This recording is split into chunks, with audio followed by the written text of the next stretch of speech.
आखिर कौन से हैं अक्षरा के सपने जो रानी चटर्जी ने चुरा लिए। जी हाँ दोस्तों, अक्षरा सिंह का कुछ ऐसा ही बयान आया है। आप पूरा वीडियो देखेंगे तो जान पाएंगे हम किस विषय में बात करें। तो आप वीडियो को अंत तक देखें और वीडियो आपको अच्छा लगे तो लाइक शेयर और कमेंट करना बिल्कुल ना भूलें और हमारे चैनल को जरूर सब्सक्राइब कर दें। पलक झपकते भोजपुरी के सारा खबर पहुंच जाई रउआ तक। राउर आपन चैनल भोजपुरी स्टार ट्यूब अगर देखो तानी तो सोची मौत, जाके कर दी सब्सक्राइब, घंटा के आइकन के दू हाली जरूर दबा देव। सब खबर फ्री में पहुंची रउआ तक।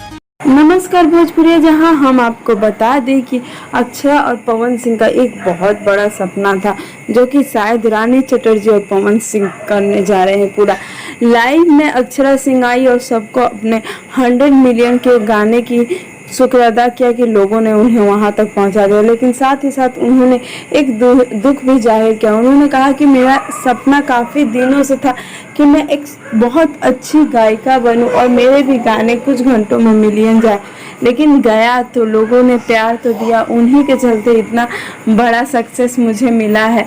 और अक्षरा सिंह ने कहा कि मैं भोजपुरी को और आगे बढ़ाना चाहती हूँ, जिसके लिए मैंने कई सपने देखे थे लेकिन कुछ देर हो गई, लेकिन वो सपने मैं पूरा करूँगी। तो अक्षरा सिंह उस सपने के बारे में बात करिए जो पवन और अक्षरा ने देखा था भोजपुरी इंडस्ट्री को आगे बढ़ाने के लिए, लेकिन इनके सपने पूरे नहीं हुए और वे दोनों अलग हो गए। आप समझ सकते हैं कि पवन और अक्षरा के अलग होने के बाद भोजपुरी इंडस्ट्री को काफ़ी नुकसान हुआ था, काफ़ी फिल्में बंद हो गई थी और पवन सिंह ने भी कई फिल्मों को छोड़ दिया, अक्षरा ने भी कई फिल्मों को छोड़ दिया।